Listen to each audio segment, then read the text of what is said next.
Hello sir, நாங்க MLA ஆபீஸ்ல இருந்து பேசுறோம் சார். பந்தோபஸ்துக்கு 4 பேர் அனுப்பி வைங்க சார். சரி. இவனுக்கு டார்ச்சர் தாங்க முடியலப்பா.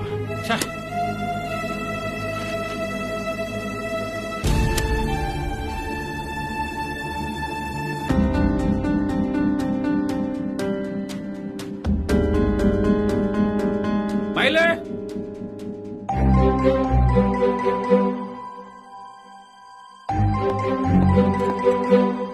சார், இது யாரோட போட்டோ? என்ன ஃபைல்ல இருக்கு? நீங்க தானே சார் இந்த போட்டோ வேணும்னு கேட்டீங்க?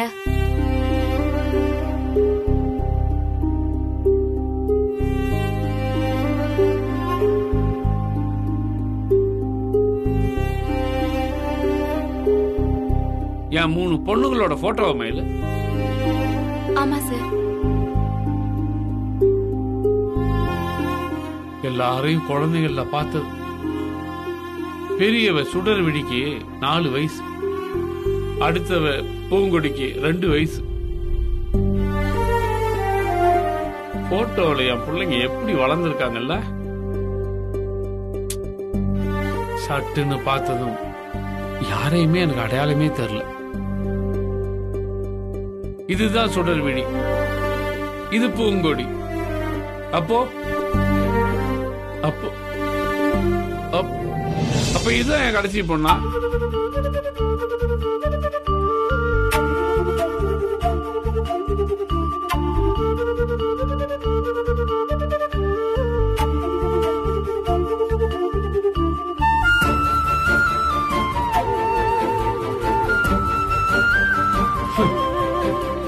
பெத்த பிள்ளைங்களை விதவிதமா போட்டோ எடுக்க வேண்டியன்னா முதல் முறையா என் பிள்ளைங்கள இந்த போட்டோவில் பார்க்கறேன். பையன் தான் வேணுங்கிற கிறுக்குத்தனம் என்ன எங்க கூட நிறுத்துக்கு பத்தியா மயிலு? உலகத்துல வேற எந்த அப்பனாவது இந்த மாதிரி வேதனை அனுபவிச்சிருப்பானா? எல்லாமே என்னோட தப்பு தான் மயிலு. இதுவும் நான் செஞ்ச பாவம் தான்.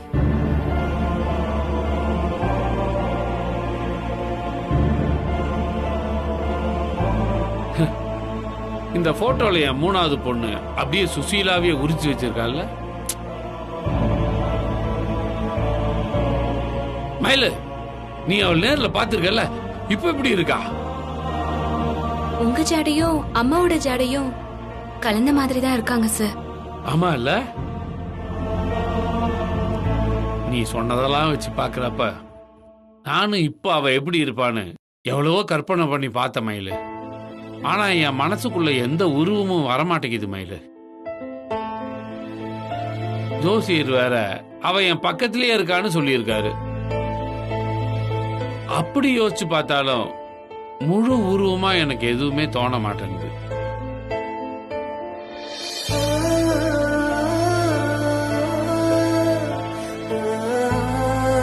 மூணாவதா பிறந்த ஒரே காரணத்துக்காக என் பொண்ணோட முகத்தை கூட பார்க்க விருப்பம் இல்லாம பிறந்த குழந்தைய அப்பவே கொன்னுருன்னு சொன்ன பாவின்னா. ஆனா இப்போ என் கடைசி பொண்ண எப்படியாவது பார்க்கணும்னு நான் தவிச்சுக்கிட்டு இருக்கேன். விதி என் கண்ணில் காட்டாம ஆட்டம் காட்டிக்கிட்டே இருக்கு. இந்த பாவத்துக்கான தண்டனையில இதுவும் சேர்ந்துரும் போல இருக்க. மயிலு, இந்த போட்டோ உனக்கு எப்படி கிடைச்சது? சுசீலா தான் குடும்பத்தோட ஊரை விட்டே போயிட்டால. சார், அவங்க வீட்ல போயிட்டு ஏதாவது கிடைக்குமான்னு பார்த்தேன். உங்க நல்ல நேரம் அவங்க வீட்டை காலி பண்றப்ப இந்த போட்டோவையும் தெரியாம வெளியில போட்டிருக்காங்க. பக்கத்து வீட்ல இருக்கிறவங்க கையில இது கிடைச்சிருக்கு சார். நான் அப்படியே ரெக்வெஸ்ட் பண்ணி இந்த போட்டோவை வாங்கிட்டு வந்துட்டேன். கடைசி பொண்ணோட பேர் தெரியுமா உனக்கு? இல்ல சார், வீட்ல யாரும் பேர் சொல்லி கூப்பிடல சார். அவங்க கூப்பிடல என்ன, நீ அவ பேர் என்னன்னு கேட்டு வந்திருக்கலாம்ல. அதெல்லாம் எப்படி சார் கேட்க முடியும்? கேட்டா மட்டும் அவங்க எப்படி சொல்லுவாங்க? அப்படியே சொன்னாலும் அதுவும் பொய்யா தானே சார் இருக்கும். ஆமா, எதை கேட்டாலும் அதுக்கு ஒரு விளக்கம் வச்சிரு. செய்யறத மட்டும் வந்து கரெக்டா செஞ்சிடாது. நீ சொல்றதுல எது உண்மை எது பொய்னே எனக்கு தெரியல. இந்த விஷயத்துல உன்னை விட்டா எனக்கு வேற ஆள் இல்ல. நீ சொல்றதெல்லாம் நானும் நம்பித்தான். சரி, நீ போய் வேலையை பாரு.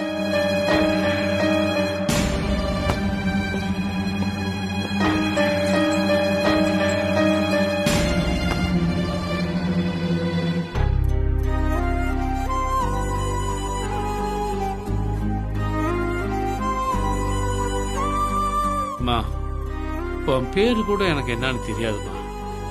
பெத்த பொண்ணோட பேரே தெரியாத துரதிர்ஷ்டசாலி அப்பன் நான் தான். நீ பிறந்த உடனே உன்னை கொல்ல சொன்ன பாவத்துக்காக தான் இவ்வளவு காலமா நான் இல்லாத வேதனை அனுபவிச்சுட்டு இருக்கேன். இந்த வேதனையிலிருந்து நீதாம்மா என்னை மீட்டெடுக்கணும்.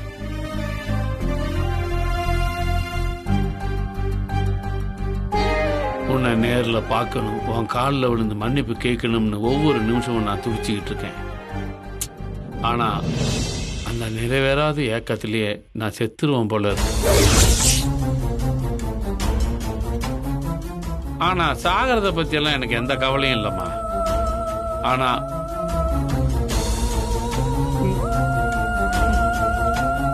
உங்ககிட்ட மன்னிப்பு கேட்காம என் ஆயுசு முடிஞ்சிடக்கூடாது.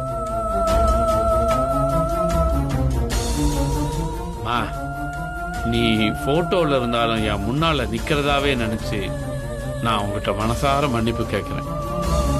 இந்த அப்ப நான் பெரிய மனசு பண்ணி மன்னிச்சிருமா.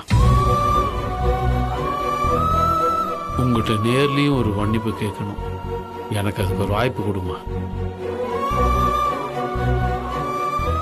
இது நடக்காம நான் செத்து போயிட்டா உங்க அப்பனோட கட்டை வேகாதுமா. என் ஆத்மாவும் சாந்தி அடையாது.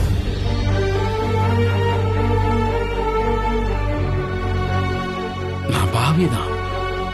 பாவியா இருந்தாலும் இந்த அப்பன் பேர்ல கொஞ்சம் கருணை காட்டுமா.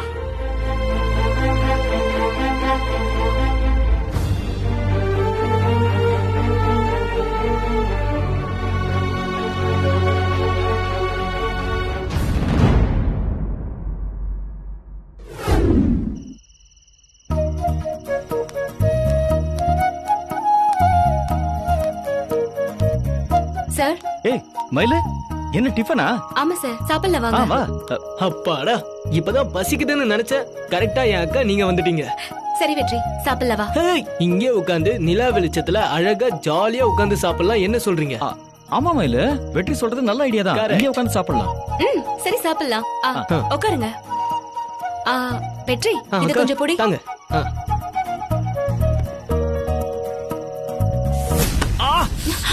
மயிலு, ஐயோ சார்.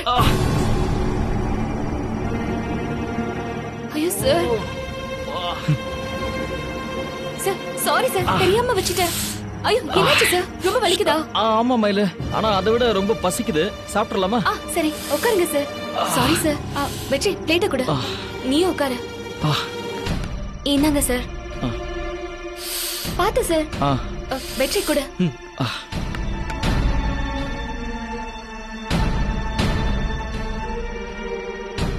சாப்பிடுங்க சார். சரி.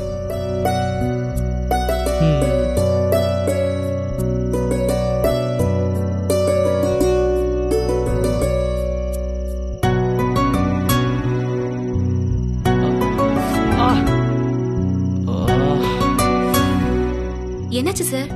அது விரல் ரொம்ப பெயினா இருக்கு மயிலு, அதான் சாப்பிட முடியல.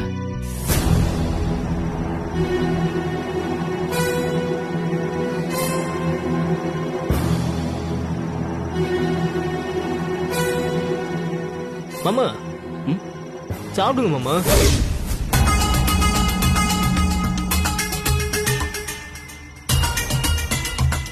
வெற்றி, நீ சார மாமாட கூப்பிட்ட? நீங்க எனக்கு அக்கானா அவர் எனக்கு மாமா தானக்கா.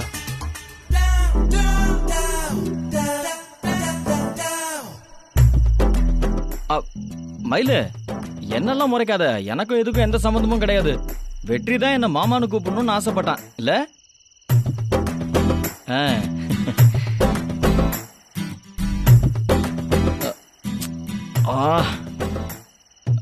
மயிலு, எனக்கு இந்த டிஃபன் வேண்டாம். என்னால சாப்பிட முடியல. சார், நான் போய் ஸ்பூன் எடுத்துட்டு வரேன், நீங்க சாப்பிடுங்க. மயிலு, ஸ்பூன் எடுத்துட்டு வந்தாலும் இந்த விரல்ல தானே சாப்பிடணும். ரொம்ப வலிக்குது மயிலு. அதுக்காக நீங்க சாப்பாடு வேணாம்னு சொல்லுவீங்களா? உட்காருங்க, மெதுவா சாப்பிட ட்ரை பண்ணுங்க சார். இல்ல மயிலு, எனக்கு ரொம்ப வலிக்குது. இப்ப என்னதான் பண்றது? அது வெற்றி சாப்பிட முடியாம இருந்தப்போ நீ என்ன பண்ண? ஊட்டி விட்டேன். ஊட்டி விட்டல, அதே மாதிரி எனக்கு ஊட்டி விட்டுறேன்.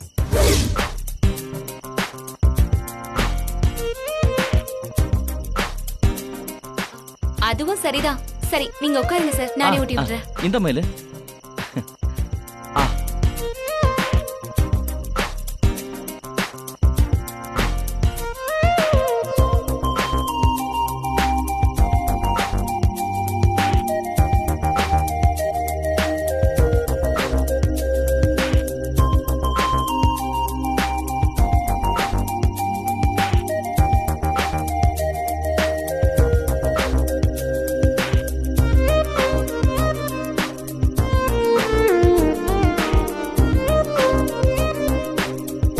வெற்றி, ம்? சாம்பார் எப்படி இருக்குடா? சூப்பரா இருக்கு மயிலு. வழக்கம் போல உன் கையால சமைச்சதுல செம்ம டேஸ்டா இருக்கு. கூட்டு. நான் கேட்டது வெற்றி கிட்ட. மயிலு, யார் சொன்னா என்ன மயிலு? டிஃபன் சூப்பரா இருக்கு. சார், இவன் முன்னால ஏன் இப்படி எல்லாம் பேசுறீங்க? கொஞ்சம் அடக்கி வாசிங்க. ம், ம், ம். ஓ, ஏன் முன்னாலேயே 2 பேரும் ரொமான்ஸ் பண்றீங்களா? இருங்க இருங்க, வைக்கிறேன் ஆப். காட்டுங்க.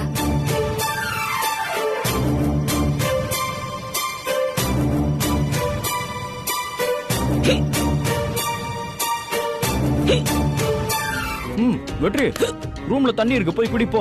ஐயோ சார், நான் போய் எடுத்துட்டு வரேன். இத புடிங்க முதல்ல. புடிங்க. இருடா, தண்ணி எடுத்துட்டு வரேன். தம்பி, தண்ணி குடி. புடி.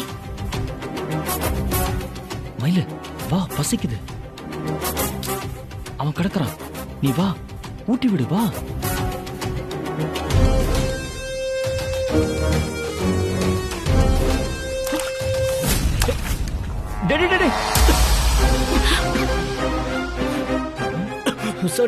சாரிக்கா, சாரி மாமா, சாரி. பரவாயில்ல வெற்றி சார், நான் போய் உங்களுக்கு வேற பிளேட் எடுத்துட்டு வரேன். மயிலு மயிலு, வேண்டாம் மயிலு, இருக்கட்டும், எனக்கு போதும். சார், நீங்க சரியாவே சாப்பிடல. மயிலு, உன் கையால ஒரு வாய் சாப்பிட்டாலே எனக்கு வயிறு ஃபுல் ஆயிடும். மாமா, கொஞ்சமா சாப்பிடுங்க மாமா, இல்லைன்னா நீங்க என்னாலதான் சரியா சாப்பிடலன்னு எனக்கு ரொம்ப சங்கடமாயிடும் மாமா. ப்ளீஸ் மாமா, எனக்காக சாப்பிடுங்களேன் ப்ளீஸ். டேய், அதெல்லாம் ஒண்ணு இல்ல வெற்றி. எனக்கு இதுக்கு மேல சாப்பிடணும்னு தோணல. பத்தலன்னா நான் என் மயில் கிட்ட கேட்க போறேன், அவ கொண்டு வந்து கொடுக்க போறா. நீ சங்கடப்படாம உட்காந்து சாப்பிடு, சரியா? சாப்பிடு. இந்த மயில்.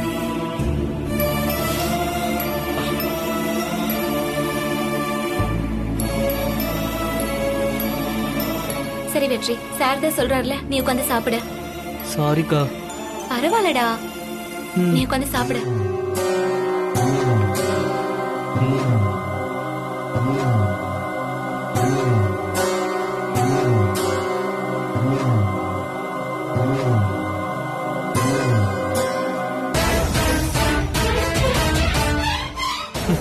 அவ ஊட்டி விடணும்னு நீ டிராமா போட்ட, நான் ஒரு டிராமா போட்டு அரை வயிறோட உன்னை அனுப்பி வச்சேன் பாத்தியா? இனிமே இப்படிதான் மாம்ஸ். சந்தோஷமா ஆரம்பிக்கிற எல்லாமே இனிமே டென்ஷனா தான் முடியும். கூட இருந்துகிட்டே உங்க நிம்மதியை காலி பண்றதுதான் என்னோட ஒரே டைம் பாஸ்.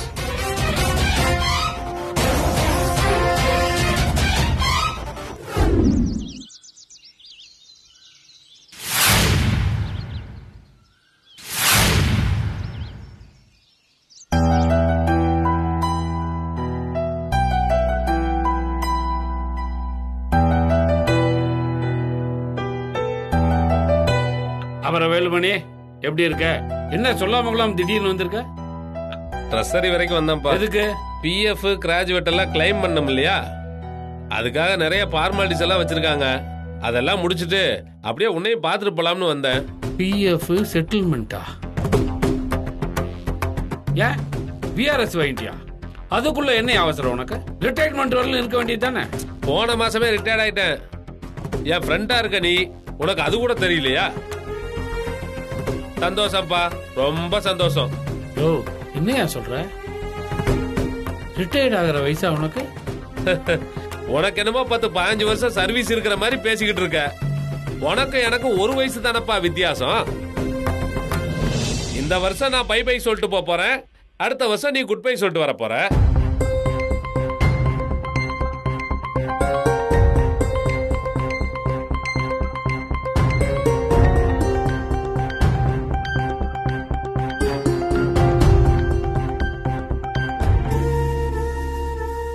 ஆமா வெல்லுமணி, வேலை வேலைன்னு ஓடிக்கிட்டே இருந்தனா காலம் ஓடி போனதே தெரியல. இப்பதான் என் டியூட்டியில ஜாயின் பண்ண மாதிரியே இருக்கு. அதுக்குள்ள நான் ரிட்டையர்மெண்ட் ஸ்டேஜுக்கு வந்துட்டேனா? என்னால நம்பவே முடியலையா. எனக்கும் ஆரம்பத்துல இப்படிதான்ப்பா இருந்துச்சு, ரொம்ப கஷ்டமாவும் இருந்துச்சு. அப்புறம் இதுதான் யதார்த்தம்னு நானே என்ன தேத்திக்கிட்டேன். ஏன்பா நீயும் இப்ப இருந்தே மென்டலியா ரெடி ஆயிருக்க. டியூட்டியில இருக்கிற மிச்ச காலத்துக்கும் டென்ஷன் ஆகாம ஜாலியா இரு. இந்த ஸ்டேஷன் டியூட்டி எல்லாம் விட்டுட்டு அக்கடான்னு உட்கார்ற மாதிரி ட்ரைனிங் காலேஜ் கீழேஜ்னு டிரான்ஸ்ஃபர் வாங்கிட்டு போப்பா. இருக்கிற லீவ் எல்லாம் எடுத்துக்கிட்டு கோயில் குளம்னு சுத்தி புண்ணியத்தை தேடிக்க. சரிப்பா, ரிட்டையர்மெண்ட் லைஃப்ல என்ன பண்ண போற? சூப்பர் மார்க்கெட்டு, ஹோட்டல் பிசினஸ்னு 2-3 ஐடியா இருக்குப்பா. எது செட் ஆகுதோ அதை பாப்போம். ஓகே வேல்மணி, நீ என்ன பிசினஸ் பண்ணாலும் அது சக்சஸ் ஆகணும். என்னோட வாழ்த்துக்கு. ரொம்ப தேங்க்ஸ்பா. போற வழியில அப்படியே எஸ்பி சாரையும் பார்த்துட்டு போக வேண்டியது இருக்கு. சரி வேலுமணி, அப்பப்ப எனக்கு ஃபோன் பண்ணு. நேரம் கிடைக்கும் போது குடும்பத்தோட வீட்டுக்கு வா. கண்டிப்பா வரேன்ப்பா. இனிமேதான் ஃப்ரீ டைம் நிறைய இருக்குதே. ஒவ்வொருத்தர் வீடா போய் பார்த்து ரவுண்ட் அடிக்க வேண்டியது தானே வேலை. சரி குரு, அப்ப நான் கிளம்புறேன். நீயும் நேரம் கிடைக்கிறப்பெல்லாம் ஃபோன் பண்ணு. சரிப்பா. வரப்பா.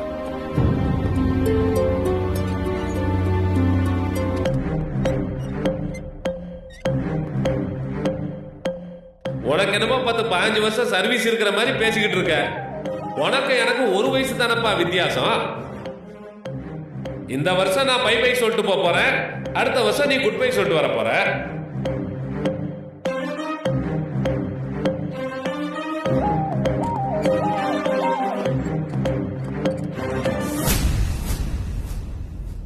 சார், டீ குடிக்கலையா? மயிலு, உனக்கு விஷயம் தெரியுமா? எனக்கு இன்னும் சர்வீஸ் 1 வருஷம் தான் இருக்கான். அடுத்த வருஷம் நான் ரிட்டையர்மெண்ட் ஆக போறேன். சார், அந்தந்த கால வரப்ப இதெல்லாம் நடந்துதானே சார் ஆகணும். அத பத்திலாம் ஏன் சார் இப்ப யோசிச்சுட்டு இருக்கீங்க? யோசிக்காம எப்படி மயில் இருக்க முடியும்? இவ்வளவு வருஷம் சர்வீஸ்ல இருக்குன்றதான் பேரு. ஆனா எதையுமே நான் பெருசா சம்பாதிக்கல தெரியுமா? நான் சைட்ல வீட்டுல அங்க இங்கன்னு கொஞ்சம் கொஞ்சமா சேர்த்து வச்சதெல்லாம் என் பையன் மொத்தமா வலிச்சு தின்ட்டு போயிட்டான். நிலம், வீடு, சொத்துன்னு எதுவுமே என்கிட்ட இல்ல மயிலு. மிச்சம் இருக்கிற இந்த 1 வருஷத்துலயாவது விட்டதையும் சேர்த்து நிறைய சம்பாதிக்கணும். உங்க குடும்பத்துல மொத்தமே 3 பேர் தான் இருக்கீங்க. வகத்தொகை இல்லாம சம்பாதிச்சு என்ன பண்ண போறீங்க சார்? மயிலு, என்ன இப்படி கேட்ட? எனக்கு நிறைய கடமையும் பொறுப்புகளும் சேர்ந்திருக்கு தெரியுமில்ல? சார், புள்ளைக்கு கல்யாணம் பண்ணி வைக்கிறத தவிர உங்களுக்கு பெரிய கமிட்மெண்ட்னு எதுவும் இல்லையே சார். மயிலு, நான் வெற்றியை பத்தி எல்லாம் யோசிக்கவே இல்லை. ஏற்கனவே அவனுக்கு நான் நிறைய செலவு பண்ணிட்டேன். இனிமே அவனா சம்பாதிச்சு அவன் வாழ்க்கையை பார்த்துக்க வேண்டியதுதான். ஆனா என் பொண்ணு விஷயத்துல என்னால அப்படி இருக்க முடியாதுல்ல. அவளுக்கு ஒரு நல்ல பையனை பார்த்து கல்யாணம் பண்ணி வைக்கணும், வாழ்க்கையை நல்லபடியா அமைச்சு கொடுக்கணும். அதெல்லாம் என்னோட பொறுப்பு இல்ல. அதுக்கு நான் நிறைய சம்பாதிக்கணும். மயிலு, சுசீலா எப்படி என் மூத்த பொண்ணுக்கும் 2வது பொண்ணுக்கும் கல்யாணத்தை முடிச்சிருப்பான். மிச்சம் இருக்கிறது என் கணக்குப்படி இவ ஒருத்தி தான். இவ கல்யாணத்தையாவது நான் முழு பொறுப்பெடுத்து இந்த கல்யாணத்தை சிறப்பா நடத்தி வைக்கணும். இதான் என்னோட ஆசை மயிலு. அது மட்டும் இல்ல, ஒரு மிகப்பெரிய வீடு கட்டி அதுல சுசீலாவை மகாராணி மாதிரி வாழ வைக்கணும். ஏன்னா இவ்வளவு காலமா என் பொண்டாட்டிக்கும் பொண்ணுங்களுக்கு நான் ஒண்ணுமே செஞ்சதில்லை. அதெல்லாம் ஈடு கட்டுற மாதிரி அவங்களுக்கு வேண்டியதெல்லாம் செஞ்சு கொடுக்கணும். இருக்கிற இந்த 1 வருஷத்துக்குள்ளதான் அவங்களுக்கு என்ன வேணும் நான் கேட்டு செய்யணும். நீதி, நேர்மை, நியாயம்னு பேசிக்கிட்டு இருந்தா என் பொண்ணுங்களுக்கு 1 பொட்டு நகை கூட வாங்கி தர முடியாது. 3 பொண்ணுங்களுக்கும் கிலோ கணக்குல நகையை வாங்கி போட்டு அழகு பார்க்கணும். வேற என்னமா வேணும்னு கேட்கறதெல்லாம் வாங்கி கொடுக்கணும். என் மனசுக்குள்ள ஒரு பெரிய லிஸ்டே இருக்கு. அது மட்டும் இல்ல, இனிமே ரோட்ல வாங்குற கமிஷன்ல இருந்து பார்ல வர கலெக்ஷன் வரைக்கும் எல்லாத்தையும் சேர்த்து வச்சாதான் நான் நினைச்சதை சாதிக்க முடியும். அதனால நேர்மையாயிரு, உண்மையாயிருன்னு எனக்கு நீதி போதனை கிளாஸ் எடுக்காம ஒதுங்கியாரு. இனி நான் அங்க போ இங்க போன்னு உன்னை நான் கம்பல் பண்ண மாட்டேன். அதே மாதிரி நீயும் என் வழியில குறுக்க வராத, புரியுதா? நான் சொன்னதையும் மீறி நீ குறுக்க பூந்து ஏதாவது கலாட்டா பண்ண, அப்புறம் நான் மனுஷனாவே இருக்க மாட்டேன்.